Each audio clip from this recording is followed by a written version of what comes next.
نحمده ونصلي ونسلم على رسوله الكريم اما بعد فاعوذ بالله من الشيطان الرجيم بسم الله الرحمن الرحيم يقول الله تعالى يا ابن آدم اقنع تستغني واترك الحسد تسترح واجتنب الحرام تخلص دينك ومن ترك الغيبة ظهرت له محبتي ومن اعتزل الناس سالم منهم ومن قل كلامه كمل عقله ومن رضي بالقليل فقد وثق بالله تعالى يا ابن آدم أنت بما تعلم لا تعمل فكيف تطلب علم ما لا تعلم يا ابن آدم تعمل في الدنيا كأنك لا تموت أبدا وتجمع المال كأنك مخلد أبدا یا دنیا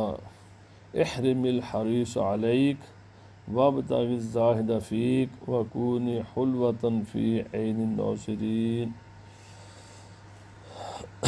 ان اللہ وملائکتہ یصلون علی النبی یا ایہا الذین آمنوا صلوا علیہ وسلموا تسلیما اللہم صل علی سیدنا مولانا محمد وعلی آلہ وصحبہ سیدنا مولانا محمد مبارک وسلم علیہ الصلاۃ والسلام علیک یا سیدی یا رسول اللہ وعلی آلک واصحابک یا سیدی یا حبیب اللہ۔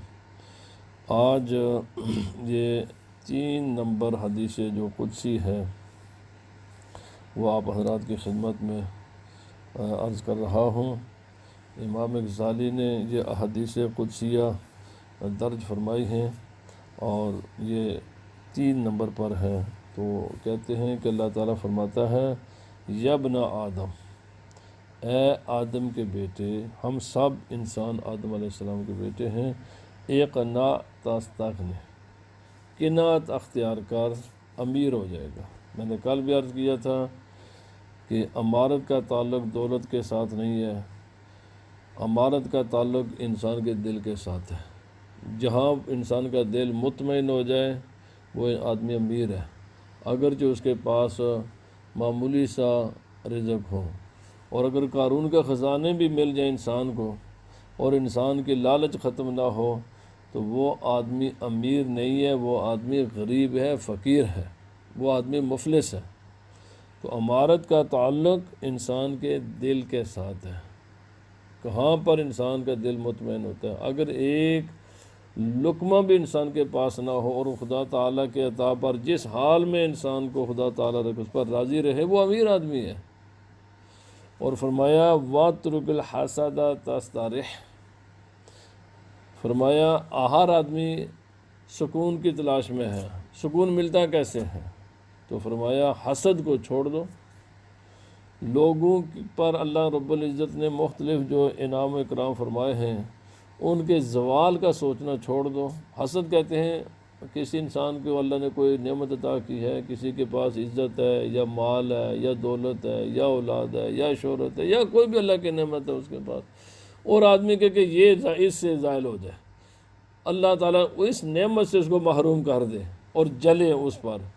تو فرمایا اور حاسد انسان ہمیشہ ہی حسد کی آگ میں جلتا رہتا ہے۔ فرمایا آرام کیسے؟ جب آگ لگی ہو تو آرام کہاں نصیب ہے اس کو؟ تو فرمایا اگر آرام چاہتے ہو، سکون چاہتے ہو، سیٹسفیکشن چاہتے ہو تو پھر حسد کو اب دل سے نکال دو۔ اللہ رب العزت کے فیصلے پر راضی رہو۔ جس انسان کو کوئی بھی اللہ نے نعمت عطا کی ہے اس کے زوال کی تمنا نہ کرو۔ ہاں اپنے لیے اگر مانگنا چاہتے ہو، اور وہ بھی نبی پاک صلی اللہ علیہ وسلم نے صرف 2 کاموں کے لیے اجازت دی ہے۔ ایک علم ہے، کسی انسان کے پاس علم ہو تو یہ خواہش کر سکتے ہو یا اللہ جیسا اس کے پاس علم ہے مجھے بھی ایسا ہی علم عطا فرما دے، اور علم سے مراد علم دین ہے۔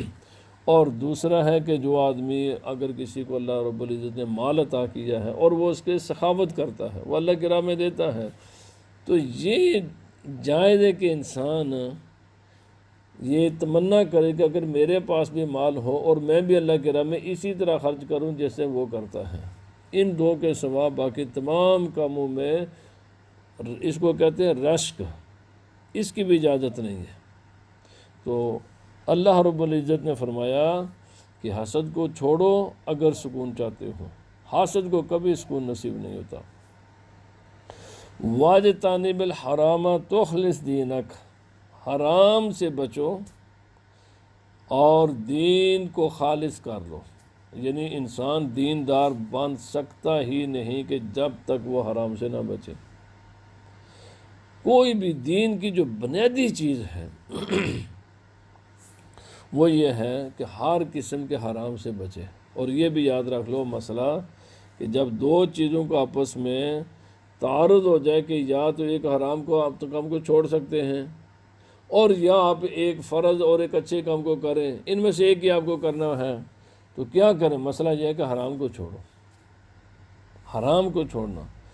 تو کوئی بھی ایسی کام کہ جو چاہے اس کا تعلق کھانے کے ساتھ ہے، چاہے اس کا تعلق گفتگو کے ساتھ ہے، چاہے اس کا تعلق دیکھنے کے ساتھ ہے، چاہے اس کا تعلق سننے کے ساتھ ہے، حرام کام صرف کھانا، حرام صرف مال نہیں ہوتا، یعنی کھانے پینے والی چیزیں، استعمال کی چیزیں حرام نہیں ہوتی، گفتگو بھی حرام ہوتی ہے، دیکھنا بھی حرام ہوتا ہے، سننا بھی حرام ہوتا ہے، چھونا بھی حرام ہوتا ہے، چلنا بھی حرام ہوتا ہے۔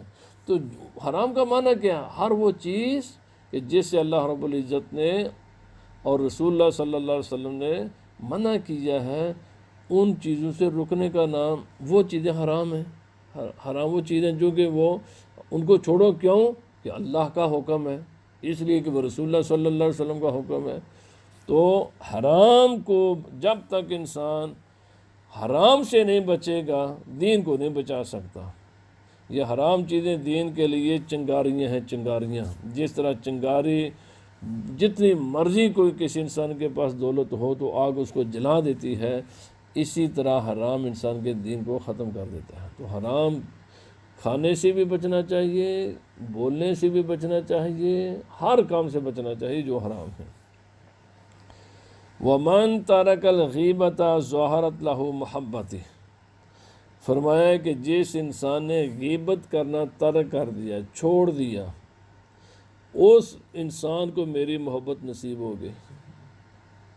یعنی غیبت کہتے کس کو؟ کسی انسان کی عدم موجودگی میں اس کے بارے میں ایسے کمنٹس دینے، ایسی بات کرنی کہ اگر وہی بات اس کے منہ پر کہی جاتی اور وہ انسان برا مناتا، یہ اس کا نام غیبت ہے۔ اور یہ خود نبی پاک صلی اللہ علیہ وسلم نے اس کو ڈیفائن کیا ہے۔ صحابہ اکرام صلی اللہ علیہ وسلم اگر وہ فی الحقیقت اس میں وہ عیب ہو، یعنی تو آپ نے فرمایا اسی کا تو نام غیبت ہے۔ اگر وہ عیب نہیں ہے تم اس کی طرف اس برائی کو منسوب کرتے ہو تو وہ غیبت نہیں، وہ تو بہتان ہے، اور بہتان تو اس سے بھی بڑا جرم ہے۔ غیبت کہتی اس کو ہیں۔ اور یہ بھی یاد رکھ لو کہ دنیا میں کوئی بھی انبیاء کرام کو چھوڑ کر یا صحابہ کرام اولیاء اللہ کو چھوڑ کر کوئی بھی انسان نہیں جس میں عیب نہ ہو، ہر انسان میں عیب ہوتے ہیں، لیکن کسی انسان کے عیوب کو بلا وجہ لوگوں کے سامنے بیان کرنے کی اجازت نہیں ہے۔ یاد رکھ لیں، کسی انسان کا، یہ حدیث پاک میں آتا ہے کہ ایک عورت تھی چھوٹے قد کی، تو حضرت غالباً حضرت ام المؤمنین حضرت سیدہ عائشہ رضی اللہ تعالیٰ عنہ نے اس کا بس اس انداز سے ذکر کیا کہ اس کے قد کو چھوٹا کر، تو نبی صلی اللہ علیہ وسلم سخت ناراضگی کا اظہار فرمایا یہی تو غیبت ہے۔ اب دیکھیں نا، کسی کا چھوٹا قد ہو تو قد تو ایک انسان کے اپنے اختیار کی بات نہیں ہے، یہ تو خدا تعالیٰ کی دین ہے کہ کسی کا بڑا بنا دے، کسی کو چھوٹا کر دے۔ تو نبی صلی اللہ علیہ وسلم اس سے بھی منع فرمایا، یعنی کسی انسان کا کوئی عیب ہو، چاہے اس کا وہ اختیاری عیب ہو یا اضطراری ہو، اس کے عیب کو بیان کرنا اسی کا نام غیبت ہے۔ اور اللہ رب العزت نے فرمایا آدمی ہمیشہ میرے غضب میں رہتا ہے جب تک کہ وہ غیبت کرنا نہ ترک کر دے، نہ چھوڑ دے۔ تو فرمایا اگر چاہتے ہو نا کہ میری محبت تمہیں نصیب ہو، میں تمہیں اپنا پیارا بناؤں، تو فرمایا پھر غیبت کو چھوڑ دو۔ اور فرمایا جب غیبت چھوٹے گی تو فرمایا تم میرے محبوب بنو گے۔ اب غیبت چھوٹتی نہیں، یہ اتنی ایک مصیبت چیز ہے یہ۔ جب ہم انسانوں کے ساتھ رہتے ہیں تو ہزاروں عیب نظر آتے ہیں، تو اب چھوڑنے کا طریقہ کیا ہے؟ فرمایا وَمَنِ اعْتَزَلَ النَّاسَ سَالِمًا مِنْهُ، اس کا طریقہ یہ ہے کہ لوگوں کے ساتھ زیادہ میل جول نہ رکھو، اور یہ بہت بڑا امام غزالی نے منہاج العابدین نے اس پر پورا چیپٹر لکھے ہیں۔ فرمایا لوگوں کے ساتھ زیادہ میل جول نہ رکھو، کیونکہ جب میل جول رکھو گے تو تمہیں وہ لوگ ضرور تکلیفیں پہنچائیں گے، اور ان کی تکلیفوں کو پھر تمہیں کسی نہ کسی رنگ میں دوسرے کو بیان کرنا پڑے گا۔ تو سلامتی اسی میں رہتی ہے، سلامتی اسی میں ہے کہ لوگوں کے ساتھ تعلقات کو بڑھایا نہ جائے، منیمم سطح پر رکھا جائے جتنی ضرورت ہو۔ اس کے لیے امام غزالی علیہ الرحمہ آپ نے فرمایا کہ اس کا یہی ہے کہ جمعے کی نماز پڑھو لوگوں کے ساتھ مل کر، عید کی نماز پڑھو، جنازہ ہو جائے تو ان کے جنازے میں شامل ہو جاؤ، مار جائیں تو ان کے گھر تعزیت کے لیے جاؤ، اور اگر تمہیں کوئی دعوت ہے ولیمے کے تو اس کے ولیمے کی دعوت میں شامل ہو۔ یہ جو اجتماعی کام، ان کے علاوہ جو معاملات نے فرمایا کہ خواہ مخواہ لوگوں کے ساتھ بیٹھنا اٹھنا، ان کے ساتھ، اور ویسے بھی دوسروں کے معاملات میں انٹرفیئر کرنا، یہ مناسب بات نہیں ہے، ان کو منیمم رکھے۔ فرمایا وَمَا نَيْتَعْزَ لَلنَّاسَ سَالِمًا مِّنْهُمْ، جس آدمی نے لوگوں سے علیحدگی اختیار کر لی وہ ان کے شر سے بچ گیا۔ انسان دوسرے انسان کو ضرور پریشان کرتا ہے، ضرور پریشان کرتا ہے، یہ ہو نہیں سکتا کہ انسان دوسرے انسان کے ساتھ رہے اور اس کو بالکل پریشانی نہ کرے۔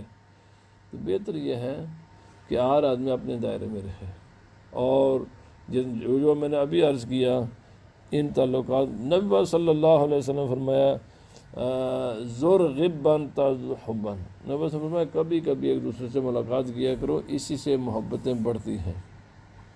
وہ ایک ہی ذات ہے جناب محمد الرسول اللہ صلی اللہ علیہ وسلم کی، کہ جن کی مجلس میں اب جب نبی پاک صلی اللہ علیہ وسلم نے یہ فرمایا نا تو حضرت ابو ہریرہ رضی اللہ تعالی عنہ ایک ستون کے پیچھے گئے، کتنا 2 سیکنڈ میں نہیں لگے ہوں گے، تو نبی صلی اللہ علیہ وسلم کی خدمت میں واپس آیا، یا رسول اللہ میں تو اتنی بھی آپ کی جدائی برداشت نہیں کر سکتا۔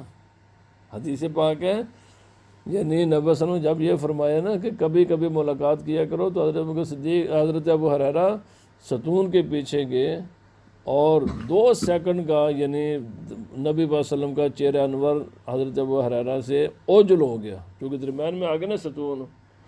تو آپ نے عرض کیا رسول اللہ میں تو آپ کی جدائی اتنی بھی برداشت نہیں کر سکتا جتنا یہ ستون اور آپ کے درمیان۔ تو یہ وہ ایک ہی ذات ہے، وہ نبی صلی اللہ علیہ وسلم کی ذات ہے کہ جہاں پر صرف سکون ہے، صرف محبت ہے، باقی کائنات میں کوئی بھی انسان نہیں ہے۔ بلکہ حضرت عمر فاروق رضی اللہ تعالیٰ عنہ جب حاجی حضرات حج ادا کرتے نا تو آپ کوڑا لے کر ان کے پیچھے لگا کرتے تھے، آپ فرماتے تھے جاؤ یہاں سے، اب تم نے حج ادا کر لیا ہے، مناسک حج مکمل ہو گئے، اب تمہیں یہاں ٹھہرنے کی اجازت نہیں ہے، کیونکہ جو انسان کی ہیبت ہے نا خانہ کعبہ کی وہ کم ہو جاتی ہے۔ تو اس لیے نبی صلی اللہ علیہ وسلم نے فرمایا لوگوں کے ساتھ کبھی کبھی ملاقات کرا کرو، ہمیشہ کسی کے ساتھ بیٹھنا یہ مناسب نہیں ہے۔ بلکہ علماء بھی یہ فرماتے ہیں کوئی بھی انسان ہے نا، کوئی بھی ہے، اس کے ساتھ جب تم، کیونکہ پھر آدمی فیملیئر سا ہو جاتا ہے، نارمل سا محسوس ہوتا ہے۔ حالانکہ یعنی مکہ معظمہ مدینہ طیبہ میں بھی زیادہ دیر رہنے کی اجازت نہیں ہے، اس سے بڑی کوئی کائنات میں کوئی جگہ ہے؟ اور حضرت عمر فاروق رضی اللہ تعالیٰ عنہ سے بڑا کوئی، یعنی آپ فرماتے بھائی ٹھیک ہے یہ جو کیفیت تم نے مل گئی یہ تبھی برقرار رہ سکتی ہے کہ تم یہاں سے حج کر لیا، اب جاؤ اپنے اپنے گھروں میں۔ زیادہ ٹھہرو گے تو خانہ کعبے کی ہیبت جو ہے نا جی وہ دل میں کم ہو جائے گی۔ تو یہاں پر وَمَنْ قَلَّ كَلَامُهُ كَامُلَ عَقْلُهُ، فرمایا جس آدمی کی جو باتیں کم کرتا ہے اس کی عقل مکمل ہوتی ہے۔ یعنی جیسے جیسے علم انسان کے پاس علم میں اضافہ ہوتا ہے انسان کی عقل کامل ہوتی جاتی ہے، زبان وہ گفتگو کم ہوتی ہے۔ زیادہ بولنا یہ بیوقوفی کی نشانی ہے، کم بولنا یہ عقل مندی کی نشانی ہے۔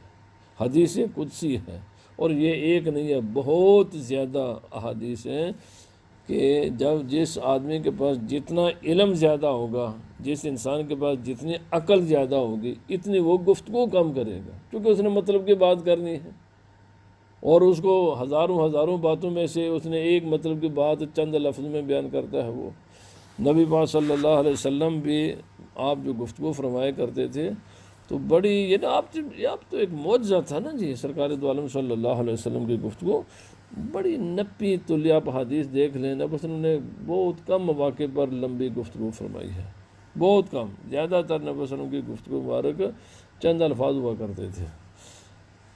جس آدمی بیوقوف زیادہ بولتا ہے، عقل مند کہاں؟ عقل مند جیسے وعظ ہے، نصیحت ہے، تبلیغ ہے، لیکچر ہے، تدریس ہے، وہ وہاں بولنے کی اجازت ہے، ورنہ اس کے علاوہ باتیں کیا آدمی کرے گا؟ تو فرمایا وَمَنْ رَضِيَ بِالْقَلِيلِ فَقَدْ وَاسِقَ بِاللَّهِ تعالی، جو آدمی جو اللہ رب العزت سے مل جائے، تھوڑا ملے تھوڑے پر راضی، زیادہ ملے زیادہ پر، جو تھوڑے پر راضی ہو جائے نا، اصل میں خدا تعالیٰ کی ذات پر صحیح مضبوط توکل کرنے والا وہی آدمی ہے۔ جس کے پاس دولت کے انبار ہوں اور اس کے پاس یعنی ہر دنیا کی نعمت ہو، وہ آدمی متوکل نہیں ہو سکتا۔ متوکل وہی ہوتا، ہاں وہ ہو سکتا ہے کہ اس کے دل کی کیفیت یہ ہو کہ چاہے اس کے پاس دولت کے انبار ہوں، چاہے اس کے پاس ایک کوڑی ہو، دونوں حالتوں میں اس کے دل کی کیفیت ایک ہو۔ حضرت سیدنا غوث اعظم رضی اللہ تعالیٰ عنہ نے بھی فرمایا، دولت کی مثال اور اللہ والے کی مثال کشتی کی طرح ہے کہ کشتی پانی کے اوپر جب تک کشتی رہے گی نا تو وہ مفید ہے، لیکن اگر پانی کشتی کے اندر داخل ہو جائے تو وہ تباہ کن ہے۔ فرمایا دولت جب انسان کے دل کے اندر داخل ہوتی ہے نا تو یہ تباہ کن ہے۔ ویسے انسان کے پاس اللہ تعالیٰ جتنی بھی کسی کو دولت دے دے تو یہ کوئی بری چیز نہیں، ورنہ قرآن پاک میں حضرت سلیمان علیہ السلام کی دولت کا ذکر ہے، نبی پاک صلی اللہ علیہ وسلم کے صحابی حضرت عثمان غنی کی دولت کا ذکر ہے، بہت سے صحابہ کرام بہت بڑے دولت مند تھے۔ بذات خود نہ دولت کوئی بری چیز ہے، نہ غربت کوئی بہت اچھی چیز ہے، اصل چیز کا تعلق انسان کی قلبی کیفیت کے ساتھ ہے کہ اس میں وہ اس کو لیتا کس نظریے کے ساتھ ہے۔ تو فرمایا یبن آدم انت بما تعلم لا تعمل، اے بندے جتنا تیرے پاس علم ہے نا اس پر تو عمل کرتا نہیں ہے، اور طلب کرتا ہے اس بات کا علم کہ یعنی جس کا تجھے علم نہیں ہے۔ بہت سے لوگ بات کرتے ہیں جی، اور جناب ہم کس کی بات مانیں جی، یہ ادھر جائیں تو مسئلہ اور بتاتے ہیں، ادھر جائیں تو مسئلہ اور بتاتے ہیں، ادھر۔ امام غزالی علیہ الرحمہ نے اس پر بہت خوب جواب دیا ہے، اور یہ صرف فرار سے یعنی جو لوگ دین سے بھاگنا چاہتے ہیں نا، دین پر عمل نہیں کرنا چاہتے، وہ اس قسم کے بہانہ سازیاں کرتے ہیں کہ جو اس مسجد میں جاؤ تو مسئلہ اور بتاتے ہیں جی، اس جان تو اور بتاتے ہیں، یہ مولوی صاحب۔ اللہ کے بندو، میں بالکل بھائی جو مسئلے سبھی بتاتے ہیں پہلے اس پر عمل کرو۔ امام غزالی نے لکھا ہے جو بات تجھے سبھی بتاتے ہیں نا پہلے تو ساری ان باتوں پر عمل کرنا، تو جب ان پر عمل کر لے گا نا تو پھر یہ بہانہ بنانا۔ اب قرآن پاک میں کوئی ایسی مسجد کا کوئی ایسا مولوی صاحب ہے جو قرآن پاک مثلا نماز پڑھا کرو، کوئی کہے جب نماز نہیں پڑھا کرو، کوئی بھی ہے؟ کوئی ایسا ہے کہ جو یہ کہتا ہو کہ جناب رمضان کے روزہ نہیں رکھنا؟ کوئی ایسا جو یہ کہتا ہے جناب جھوٹ بولنا بہت اچھی بات ہے، سچ نہ بولا کرو؟ کوئی ایسا ہے کہ جو یہ کہتا ہے کہ جناب ماں باپ کو گالیاں دیا کرو، ان کا ادب و احترام نہ کیا کرو، ان کے فرمان بردار؟ وہ اللہ کے بندو، یہ صرف بھاگنے کی تمہاری نفس کی شرارتیں ہیں۔ میں بالکل سے عرض کرتا ہوں جو متفقن علیہ باتیں ہیں، ساری زندگی بھی اگر انسان ان پر عمل کرے نا تو وہی پوری نہیں ہوتی، چینج ہے کہ اختلاف کی باتیں ہیں، یہ سارے بہانے ہیں۔ اللہ رب العزت نے فرمایا جس بات کا تجھے علم ہے نا پہلے تو اس پر عمل کرنا، جب ان تمام باتوں پر علم کر لیا نا تو پھر اس کو بھی طلب کر لینا کہ جس کا تجھے علم نہیں ہے، پھر ان کو تو طلب کرنا۔ یہ سب بہانہ سازی، یہ نفس کی شرارتیں ہیں۔ علم نہیں، جو بیسک علم ہے کسی مدرسے کے اللہ رب العزت نے اس کو ضرورت نہیں۔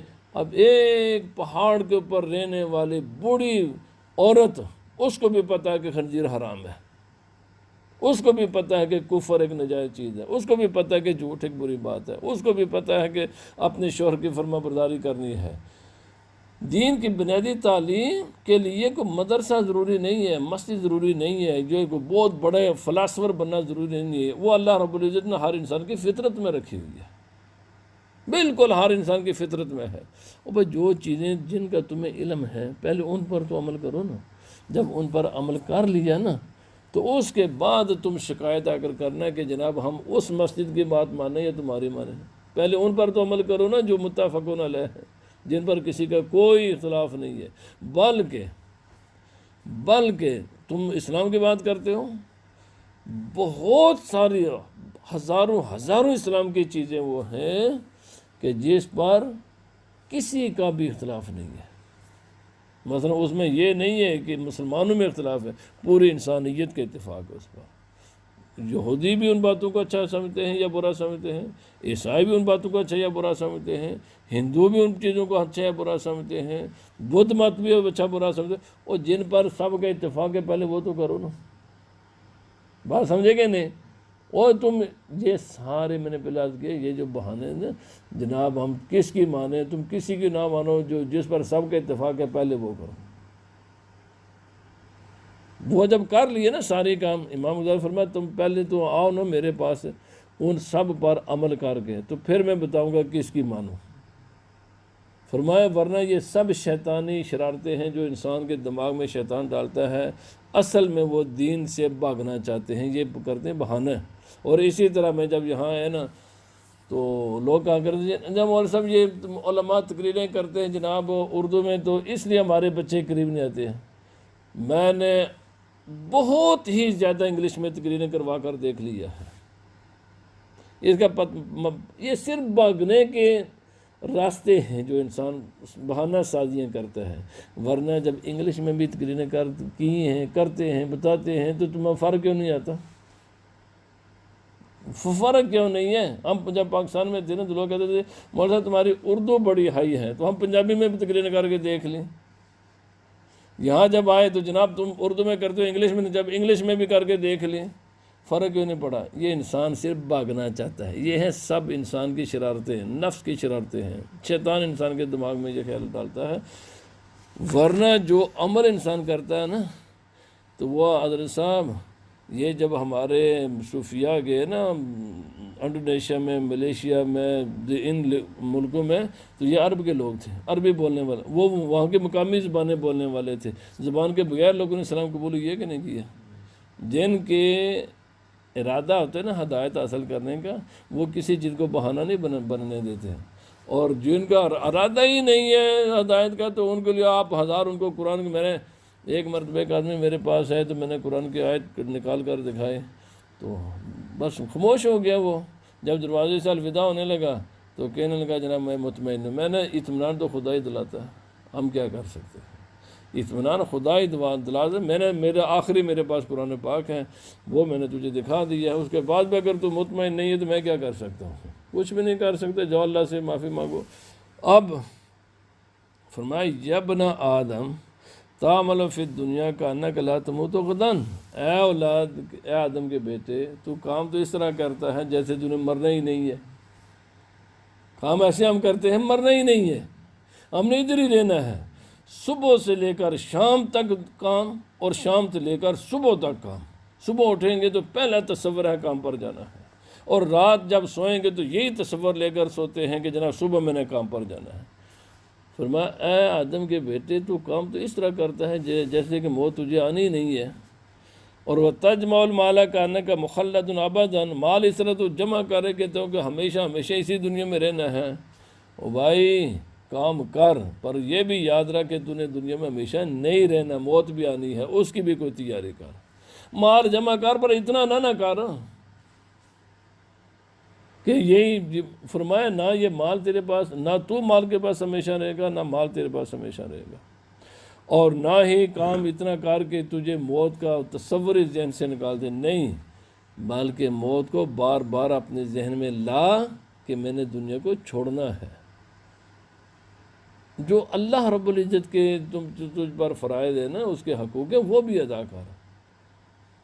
جو نبی بس تجھ پر تیرے نفس کے بھی حق ہیں، تیرے رشتہ داروں کے بھی حق ہیں، تو خدا کی مخلوق کے بھی حق ہے، خدا کے بھی حقوق ہیں، سب کو ادا کر، اور اتنا نہ اس دنیا کو جفا نہ ڈال کے تو نے مرنا نہیں ہے، مرنا بھی ہے، یہ ساری چیزیں یہاں چھوڑ کر چلے جانا ہے۔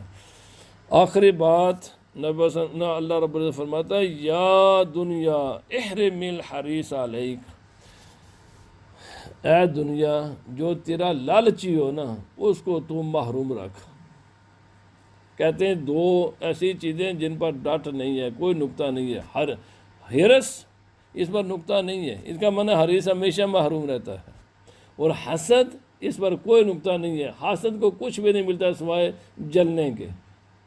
تو فرمایا اللہ کا حکم ہے کہ جو تیرا لالچی ہو نا اس کو دینا نہیں ہے، وابتغی زاہدہ فیک، اور جو دنیا کی پرواہ نہ کرے اس کے پیچھے تو جا۔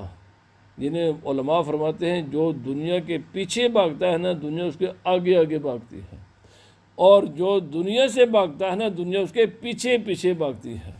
کون ہے جی دنیا میں بڑے بڑے جو اولیاء اللہ ہیں، داتا صاحب کا لنگر تو 1000 سال کے بعد بھی آج بھی ایسا ہے، یہ گورنمنٹ جناب، لیکن وہ میں نے اگلے چند دن وہ سن رہا تھا کہ پوری حکومت پاکستان کے لنگر خانے مل کر بھی داتا صاحب کے ایک دن کے لنگر کا مقابلہ نہیں کر سکتے۔ یہ جو اولیاء اللہ ہیں، اولیاء جو اللہ والے حقیقتاً اللہ والے ہیں، ان کے پاس تو دولت تو دنیا میں جانے کے بعد بھی ختم نہیں ہوتی۔ حضرت خواجہ معین الدین چشتی کے دربار پر جو دیگ ہے وہ کوئی 700 سال سے پور ہے جی، وہاں سے کھانا ختم نہیں ہوا۔ فرمایا جو دنیا سے کنارہ کشی کرتا ہے دنیا اس کے پیچھے آتی ہے، اور جو دنیا کا حریص ہوتا ہے دنیا اس کے آگے بھاگتی ہے۔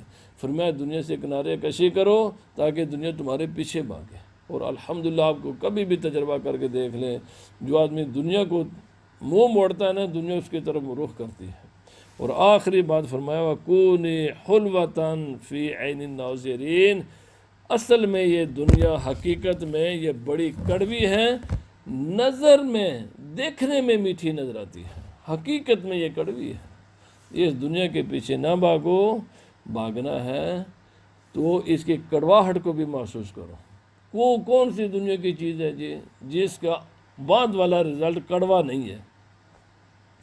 آج میرے جسم سے خوشبو آ رہی ہے، یہی جسم جب روح نکلے گی نا تو اتنی بدبو ہوگی کہ برداشت نہیں کر سکتا۔ وہ کھانا جو بڑا لذیذ محسوس ہوتا ہے، ٹھیک 6 گھنٹے کے بعد اس میں اتنی بدبو ہوتی ہے کہ آدمی اس کو دیکھنا بھی اور اس کو ہاتھ لگانا بھی پسند نہیں کرتا۔ یہ ہے کہ نہیں؟ یہ دنیا کی ہر چیز ایسی ہے، دیکھنے میں بھلی محسوس ہوتی ہے، حقیقت میں یہ گندی چیز ہے، اس کی ہر چیز ایسی ہے۔ وہ کوئی آدمی کسی عورت پر عاشق ہو گیا نا تو کسی نے بزرگ نے کہا یار کیا بات، انہوں نے کہا جب میرے ہر حال میں اس کو حاصل کرنا چاہتا ہوں۔ تو وہ اللہ والے تھے تو انہوں نے کہا چلو کل پرسوں آ جانا پھر ہم بات کریں گے۔ تو انہوں نے کچھ جو ہے نا پیچس والی دوائی کھلا دی اس لڑکی کو، اور جب اس کو خوب پیچس لگے نا تو اس کی جو سرخی تھی اور جو اس کے چہرے کی رعنائی تھی وہ ختم ہو گئی۔ تیسرے دن بعد آیا تو وہ بھی ادھر بیٹھی ہوئی ہے، اس نے کہا تو اچھا یہ تو اب چڑیل لگتی ہے۔ اس نے کہا جناب کیا خیال ہے پر بات ساتھ چلیں؟ انہوں نے کہا نہیں جی بس کافی ہے۔ بات یہ ہے یہ دیکھنے میں بھلی ہے، حقیقت میں گندگی چیز ہے، یہ کچھ بھی نہیں۔ دنیا کی کس چیز میں آدمی بھاگتا ہے جی؟ اس کا آخری انجام برائی ہے۔ تو اس لیے دنیا کے پیچھے نہ بھاگو، یہ کچھ بھی نہیں ہے در حقیقت، اس کی حقیقت کڑواہٹ ہے، مٹھاس نہیں ہے۔ جو مٹھاس ہے یہ بالکل 2-4 منٹ کا مسئلہ ہے، اس کے بعد نیری کڑواہٹ ہے۔ اس لیے اللہ اس کے رسول کے احکام کی فرمان برداری کرو۔ اللہ پاک مجھے بھی آپ کو بھی عمل کی توفیق عطا فرمائے۔ اللہم صلی علی سیدنا مولانا محمد وعلی آلہ وصحبہ سیدنا مولانا محمد وبارک وسلم علیہ۔ اللہم انت السلام ومنک السلام تبارک یا ذا الجلال والاکرام۔ اللہم ربنا آتنا فی الدنیا حسنۃ وفی الآخرۃ حسنۃ وقنا عذاب النار۔ ربنا ظلمنا انفسنا وان لم تغفر لنا وترحمنا لنكونن من الخاسرین۔ اللهم إنك عفو تحب العفو فاعف عنا يا غفور يا غفور يا غفور. اللهم إنا نجعلك في نحورهم ونعوذ بك من شرورهم. صلی اللہ تعالی علی خیر خلقہ محمد وعلی آلہ وصحبہ.